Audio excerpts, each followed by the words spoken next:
Bismillahirrahmanirrahim. This video will cover osteomyelitis. The references for this video are following. So the learning objective for this video include classification of different type of osteomyelitis, description of pathogenesis of osteomyelitis, and different stages of articular tuberculosis. By the end of this video, you would be able to interpret the scenario, which is a 13-year-old boy who has had 7 days of progressively worsening left ankle pain with fever. So osteomyelitis is the inflammation of bone and its marrow, and it's virtually almost always secondary to infection. It is composed of osteomyelitis, which mean bone, marrow, and inflammation respectively.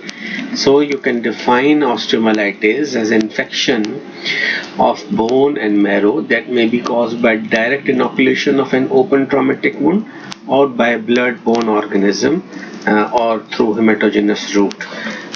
Or you can also define this osteomyelitis as an infectious process involving various components of the bone characterized by progressive inflammatory destruction of the bone, necrosis, and new bone formation.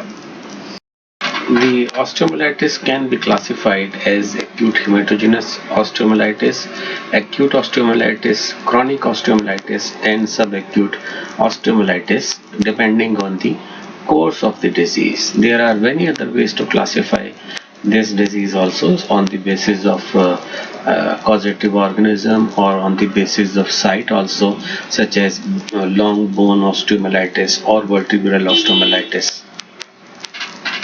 The infection reaches to the bone through three mechanisms. One is the hematogenous, another is the contiguous focus, or through direct infection into the bone.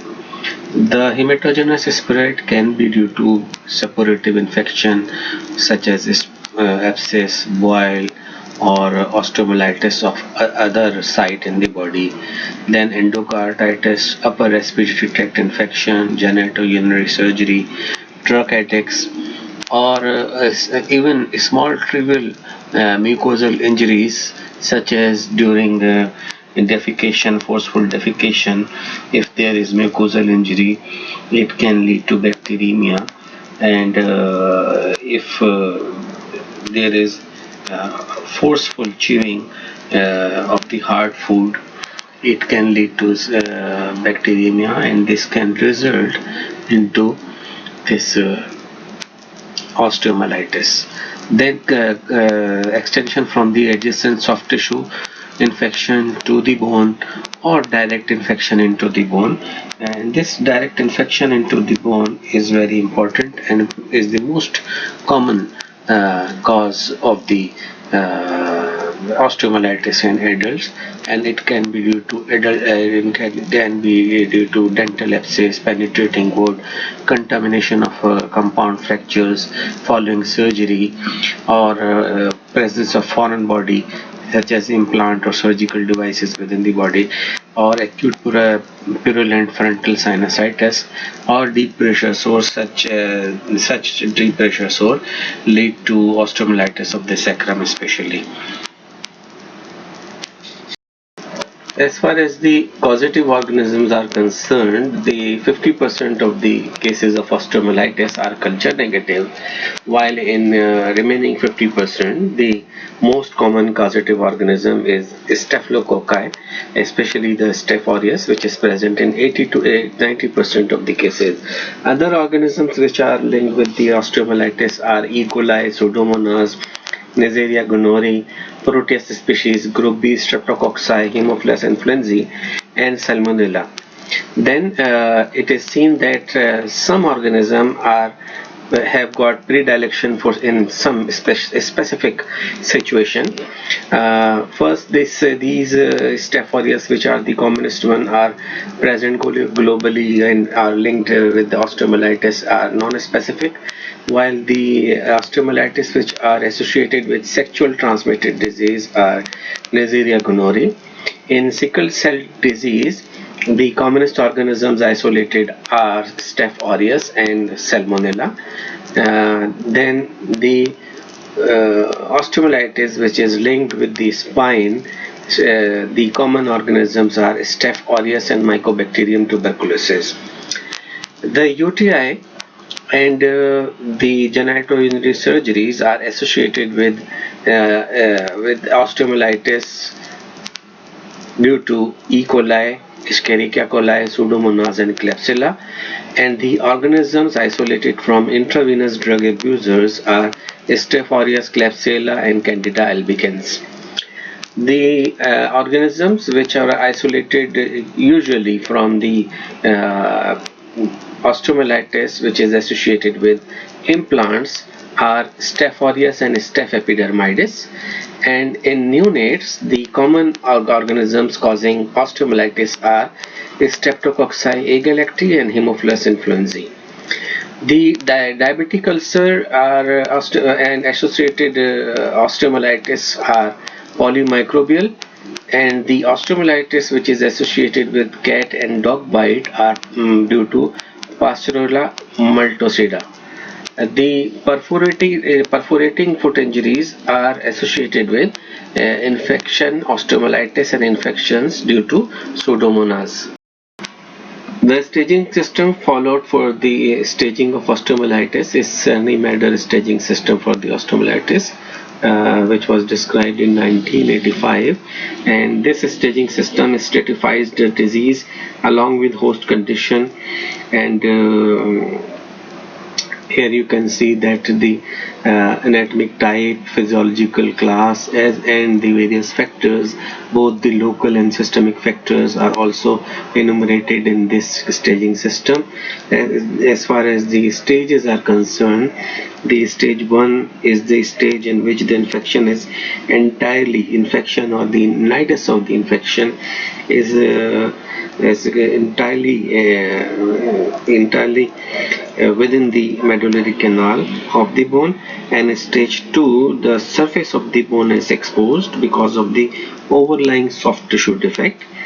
Stage 3 is localized osteomyelitis, in which both the first two are combined, and a sequestrum is formed due to sequestration of the bone, and medullary extensions are common in stage 3. Then stage 4 is a combination of all three first stages, which is characterized by the diffuse osteomyelitis. This article, published in Clinical Infectious Disease, is a good source for the clinical application of this Serne-Maeder staging system for osteomyelitis. Now, what is the site of osteomyelitis, or which bones are involved? Any bone can be involved by this osteomyelitis, especially if it is spread through hematogenous route, or when it is affected directly, then the site of injury or local pathology is important. End of the long bone and vertebral column are most commonly affected. We are going to see the exact pathogenetic mechanism for both of these in upcoming slides.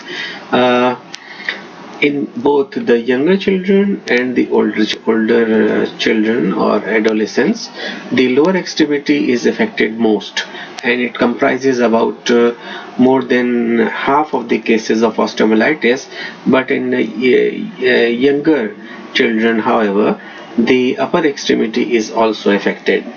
So the long bones, femur, tibia and humerus are more commonly affected, and in older patient the vertebral bodies are more commonly involved.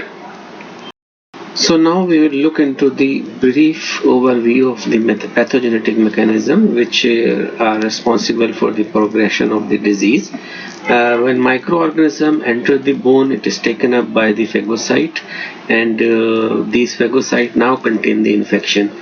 The bacteria, they try to escape the host defenses by adhering tightly to the damaged bone. They persist in osteoblast, and they have got an outer protective covering which is made up of polysaccharide, and the phagocyte now release enzyme and that local environment which is responsible for the lysis of the bone. When the bone is lysed due to release of enzyme, there is formation of pus, and this pus spreads into the vascular channels, and this in turn which will increase the intra-osseous pressure, which in turn will impair the blood flow, and impairment of the blood flow will lead to the chronic ischemic necrosis, and a large fragment of the bone is devascularized and separated. This is called sequestrum or sequestra, and around the sequestra there is a new bone formation, woven bone formation, that is termed as involucrum. Now another way to understand these mechanism is when a microbe is entered, there is initiation of the inflammation which will result in increased vascularity and edema. After 2 to 3 days, microthrombi are formed, and these microthrombi, when produce enough pressure, then there is ischemia with bone necrosis formation, and there are microabscess also formed, and the pus extend to the medullary cavity, periosteum and adjacent tissue. There is formation of bone abscess, and this will result in sequestrum formation, involucrum formation, and hence chronic osteomyelitis is developed. The features you can encounter in the acute one are infiltration by the polymorphonuclear neutrophils and congested and thrombosed vessels, while in chronic osteomyelitis the features are necrotic bone, absence of living osteocyte, mononuclear cell, granulation tissue formation, and fibrous tissue formation.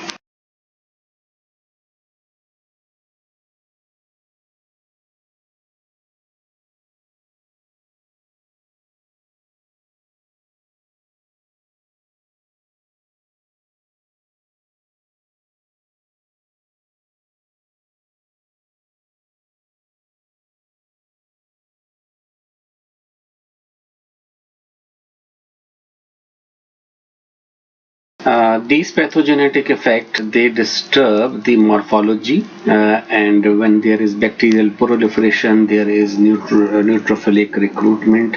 Within 48 hours, there is necrosis of the bone cell along with marrow, and the bacteria and inflammatory cell, they get access to the Hawaiian system, and when they invade or infiltrate the Hawaiian system, they ultimately go to the periosteum, which in children is loosely attached to the bone. Hence it favors involvement of large area, and subperiosteal abscess is formed, and this periosteal lifting will impair the blood supply further, and as a result there is development of necrosis. When the periosteum is lifted and forming an abscess, subperiosteal abscess, it may rupture and may infiltrate local soft tissue area and form soft tissue abscess, which may further rupture, and they come out of the surface, and they result in formation of the sinuses. Simultaneously, what is happening in the bone inside, that after 7 days there is infiltration by the chronic inflammatory cells, and along with these chronic inflammatory cells there is liberation of various cytokines, which simultaneously they resorb the bone. There is development of fibrous tissue around the resorbed bone, and deposition of woven bone around this lytic area. So the lytic bone or resorption bone is termed as sequestrum, and they deposited new reactive woven bone around the dead tissue, which inside contains granulation tissue, is termed as involucre. These illustrations are now showing the morphological changes that we have just discussed. In hematogenous osteomyelitis, this type of osteomyelitis primarily affect the metaphyses, and in the metaphyses there is unique blood supply where this arterial loop is formed, and this loop is formed which directly drain into the medullary cavity, and there is no associated capillary bed. This loop system promotes sluggish blood flow, thus this stay time is increased, which allow the invading organism to home here and form a nidus for the infection. So what happens that when this nidus is formed and the organism escape the host defenses, they start to proliferate, and it progresses further and pressurize adjacent vessels in the marrow cavity, which further, and these adjacent vessels are thin walled, so there is further compromise of the blood, and ischemic changes occur. And due to these ischemic changes, finally there is necrosis. If this infection is not walled off, it progresses through the canalicular system of the bone, that are the Waxman channel and the Haversian system, and this progresses and reaches the subperiosteum. And now within this periosteum, they pressurize the perforating arteries and act as a grim reaper for the cortical bone. This pus float freely now into the space between the periosteum and the cortex, and affect a large area, and may form soft tissue abscesses, or they rupture through the sinuses outside, and these sinuses can drain pus, bacteria and necrotic bone toward the outer side, and these sinuses can be channelized and epithelialized, and due to formation of epithelium, which is commonly squamous type of the epithelium, this may develop invasive squamous cell carcinoma, which we are going to see later in the another slide. So finally there is marrowfibrosis, also osteoclastic function, resorption of the bone, and all the events we earlier discussed. So we can summarize that this unique loop system, arterial system of the end of the long bone, they permit slowing of the blood flow, and which favors formation of nidus, and this inflammatory infiltrate which is present in the rigid environment, which is non-expansile, it lead to formation of purulent exudate within the medullary cavity, and this purulent exudate within the medullary cavity through the canalicular system of the bone reaches out to the bone surface, first into the subperiosteum and then outside. And in children this is more important because it will lead to, it is destroying the epiphyseal plate also, and it will lead to the joint abnormalities.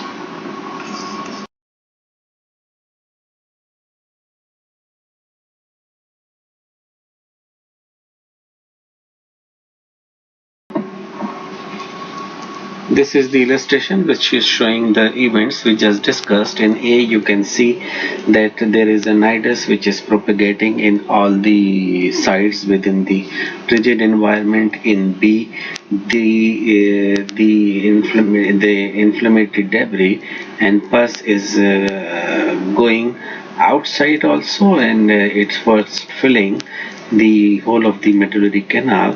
And in C, you can see that the whole of the bone is affected. A large area of the bone is affected if untreated, and the infective organism is not walled off or contained within that area.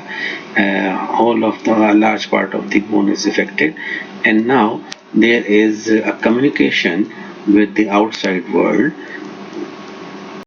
The histology characteristic of osteomyelitis are presence of necrotic bone, presence of purulent exudate, then formation of or development of fibrous tissue, and new bone formation. This is a femur with sinus tract formation. The subperiosteal new bone is formed, that is involucrum, and inside this shell of the involucrum there is the presence of sequestrum, which is inside. This picture is showing irregular bone remodeling and necrotic bone associated with the prosthetic device. Just adjacent to the prosthetic device, this red arrow is showing the light colored dead bone, while there is a reactive dark colored new bone formation present, which is highlighted by the yellow arrow. So the histology of the osteomyelitis showing disorganized and devitalized bone. There is a chronic inflammatory cell infiltrate and presence of marrow fibrosis. So the cloaca is the term which is used to describe the hole in the bone during the formation of draining sinus. Sequestrum is the fragment of necrotic bone. The Brody abscess is the abscess area which surrounds the infection, and involucrum is the new reactive woven bone which is formed around the necrotic bone. The disease has got variable protected course, and it is marked by the remission and exacerbation. Remission is marked by the closed fistulae, while the exacerbation shows the increased body temperature, tenderness, and toxic symptoms. And pus may discharge from the fistulae during exacerbation. On examination, there is soft tissue edema or swelling on the limb at the level of the lesion, and fistulae may be present, or a scar of the fistulae which was present earlier. Then throbbing pain, that pain increases with the movement. On limb palpation, there is mild tenderness, atrophy of the soft tissue, and thickening of the bone.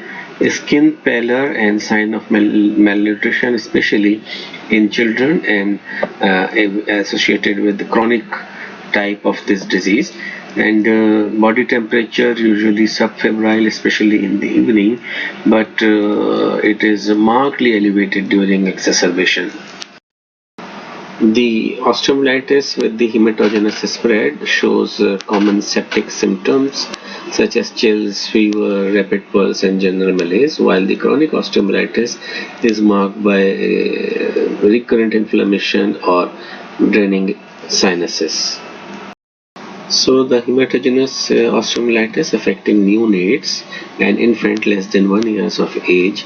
The septic arthritis, growth deformity, and soft tissue involvement are common, while for the children between age of 1 to 16 years old, the metaphysis of the long bones are more commonly involved, and there is history of prior trauma in 30% of the cases. It is also associated with septic arthritis.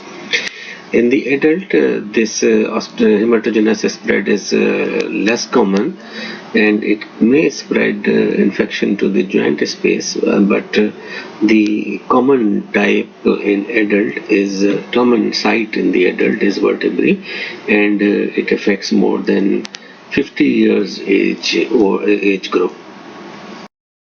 The findings in infant are different from older age group. For in infant, the failure to thrive, drowsiness, irritability, and effusion to neighboring joints are common, while in older children, history of preceding minor trauma, any recent infection such as upper GI tract or skin infection, bone pain, malaise, irritability, and anorexia, fever, reluctance to use the limb, localized swelling, redness, warmth, tenderness to the finger, pressure at the particular site, and pain on moving and adjacent joint, and regional lymphadenopathy are common findings.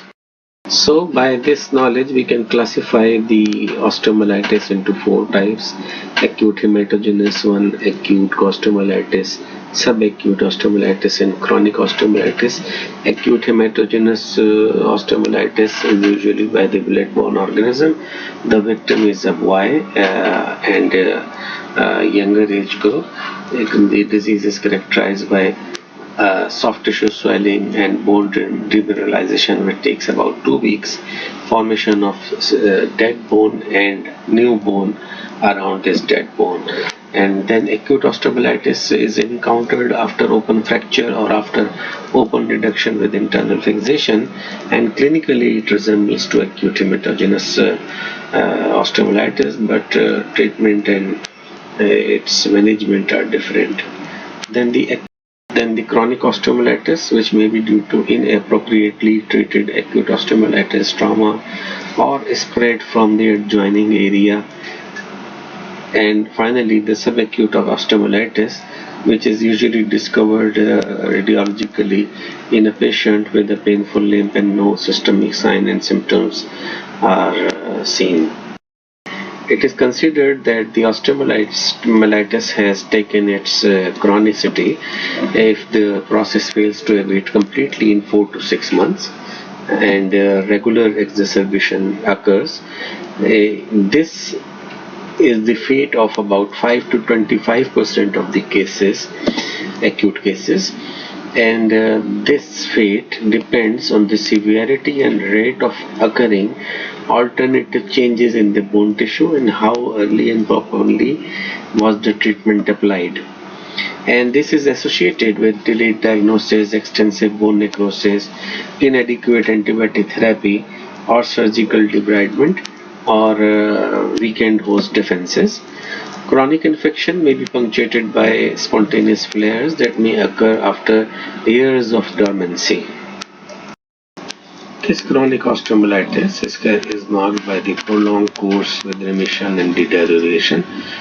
Typically, it is associated with the sequestrum, sequestral cavity, and involucrum. The sequestral cavity contains pus and granulation tissue.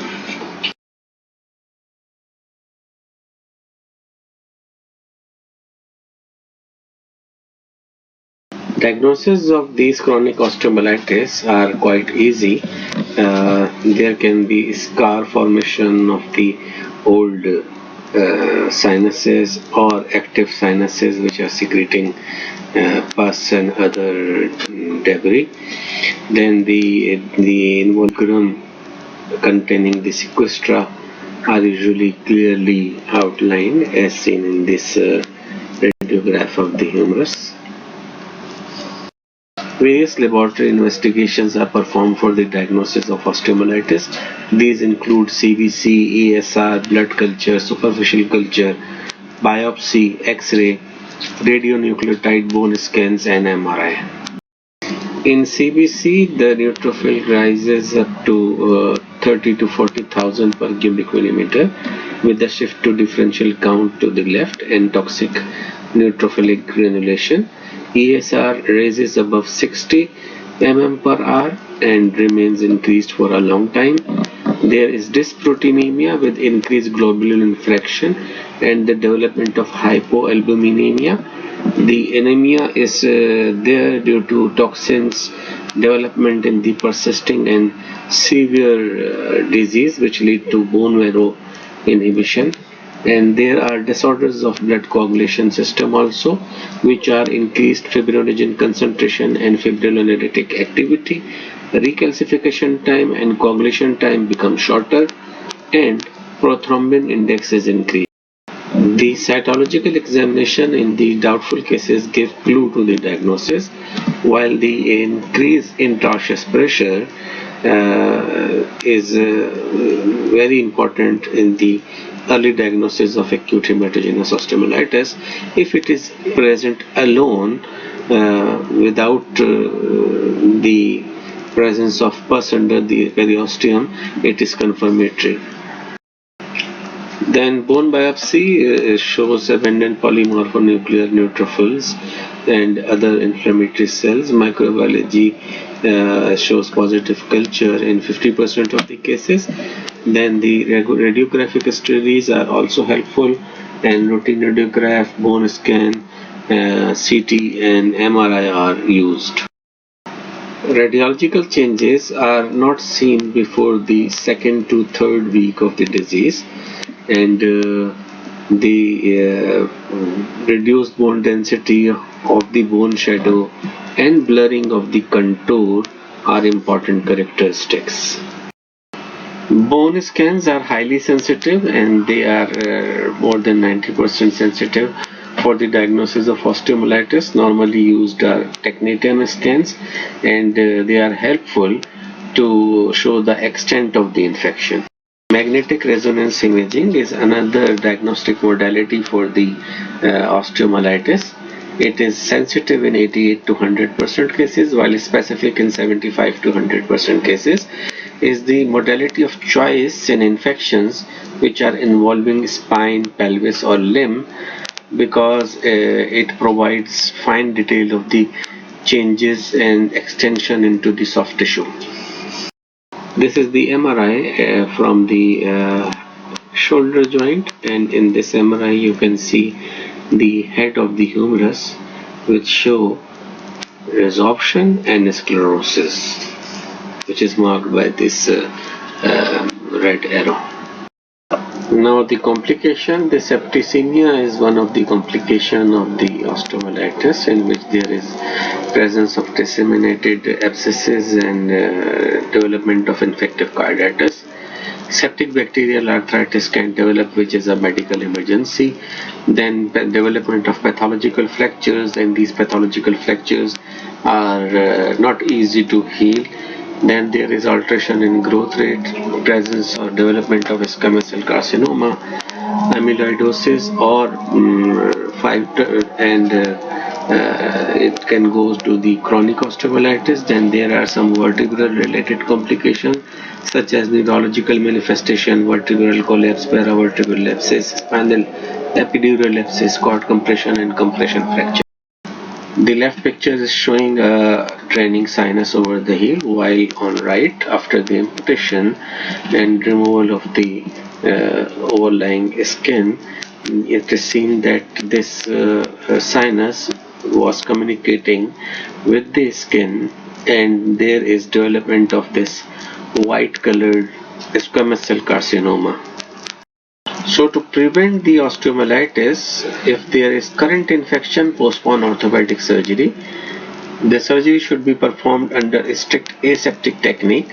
Prophylactic antibiotics should be administered to the patient, and the drains and catheter should be removed as early as possible. The prognosis depends between the interval between the onset of the infection and the start of the treatment, and the effectiveness, dosage and duration of the antibiotic. Tuberculosis is a leading cause of the death due to infective organism, and it affects more than 2 million people in Pakistan. In 2018, 370,000 people were notified to develop pulmonary tuberculosis. 1 to 3% of the people having pulmonary disease, they develop skeletal tuberculosis.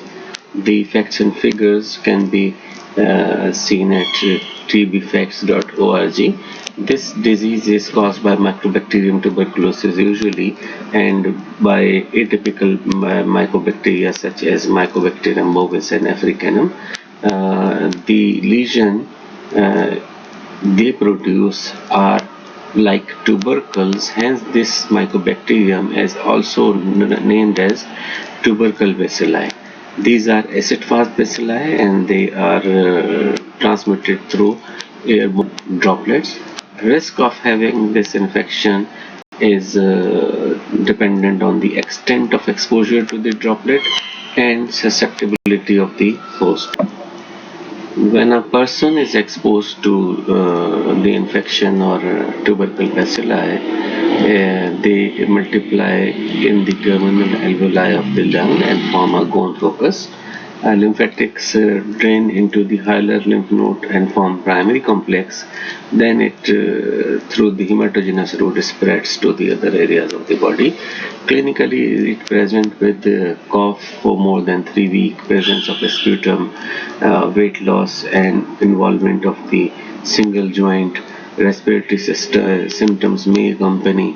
Then the constitutional symptoms just as fever, night sweat, tiredness, loss of appetite, and physical signs are non-specific, but loss of wasting and loss of range of movement of the joint is there. Then the investigation which is used to identify this disease are 3-day sputum, Ziehl-Neelsen stain, X-ray, which shows cavitation, infiltration, and lymphadenopathy. Full blood count in which they will see relative lymphocytosis increase, ESR, and anemia. Then there are serological tests for this tuberculosis, biopsy of the lymph node, and CT and MRI available. Almost any bone can be affected by the tuberculosis, but especially the weight-bearing bones are affected most. The spine is the commonest involved area, then the hip, knee, and foot are also involved. The articular TB is stratified into 5 stages.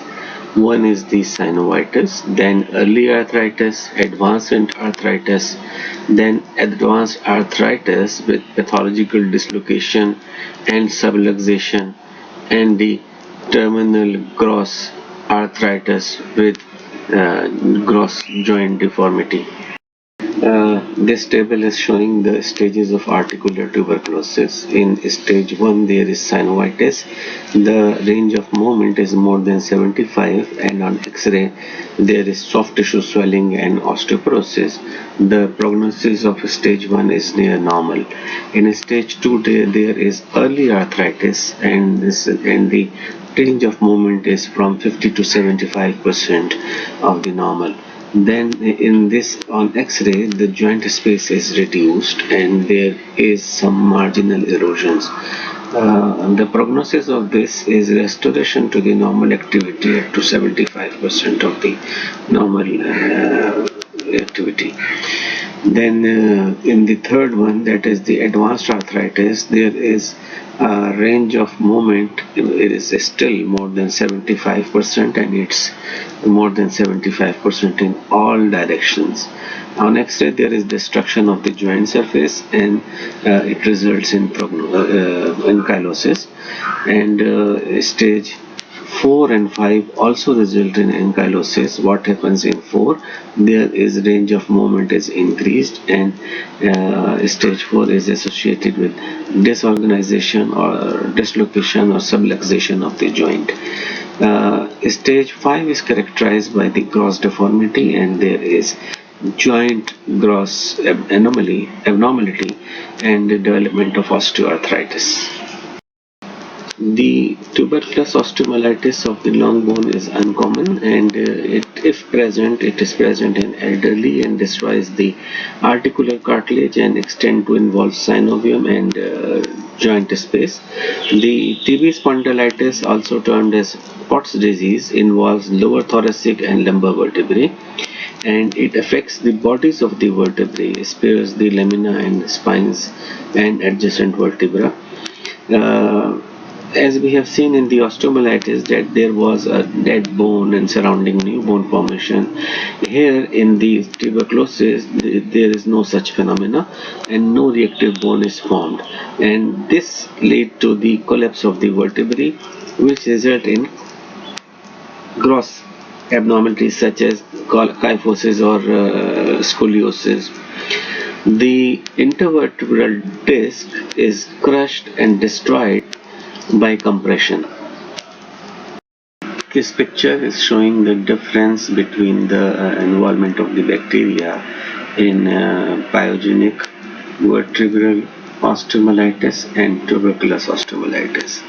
In vertebral osteomyelitis, which is due to bacteria, what happens that it is due to more than 50% is due to Staph aureus, and the starting point is considered to be the discitis or inflammation of the disc, and it extends in all directions, and there is trabecular bone resorption due to this inflammation, and most of the events which occur in this type of osteomyelitis, that is pyogenic osteomyelitis, are similar to that of osteomyelitis in the long bone. In the tuberculous osteomyelitis, tuberculous vertebral osteomyelitis or Pott's disease, there is complete resorption of a vertebra. A vertebra is resorbed completely, and it is the collapse, and it is the compression fracture of the vertebrae that leads to the displacement and exclusion of the disc from the area, and hence the mycobacterium tuberculosis, they affect the other bacteria. So in pyogenic, in start or initially it goes from one vertebrae to other, and in mycobacterium it doesn't go from one vertebrae to other unless the disc is removed.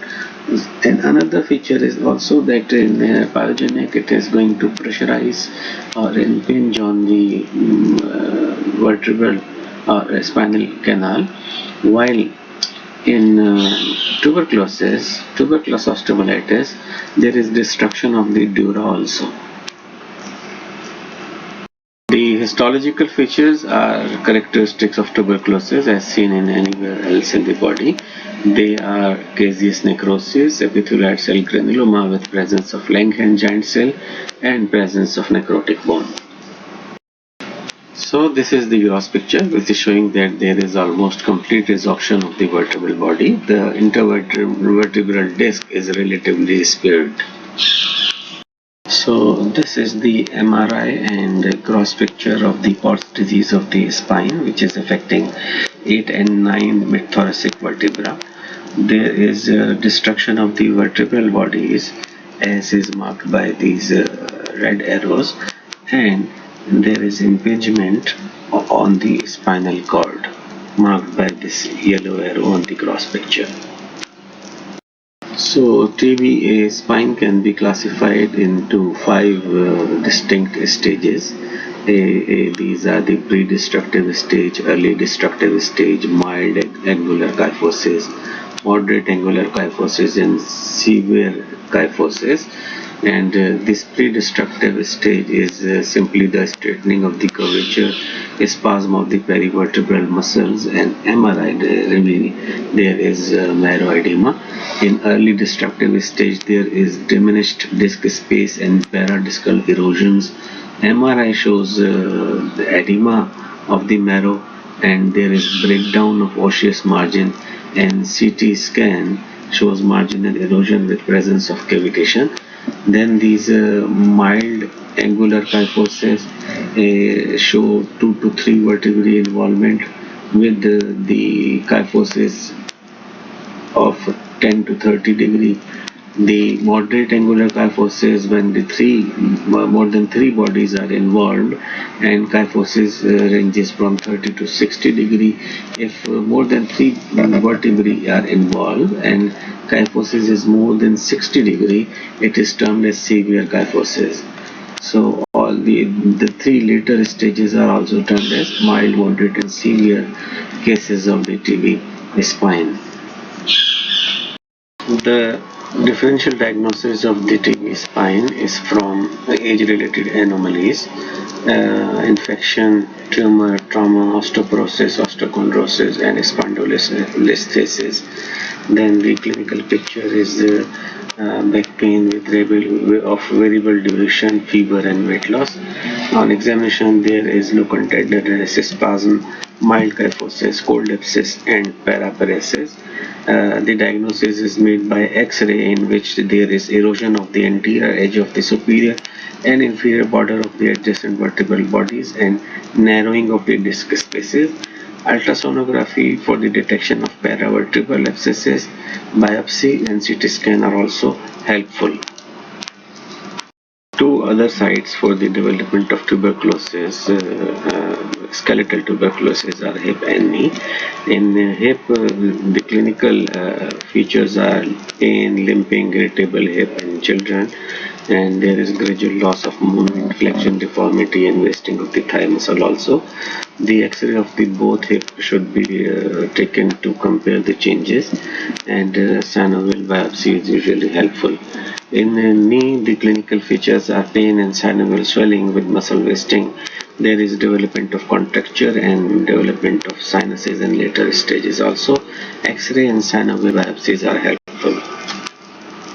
So now we can summarize that the complication of the Pott's disease can be cold abscess formation, rupture into the soft tissue along the anterior spinal ligament, spread along the psoas muscle, spinal cord compression leading to paraplegia and angulation of the spine.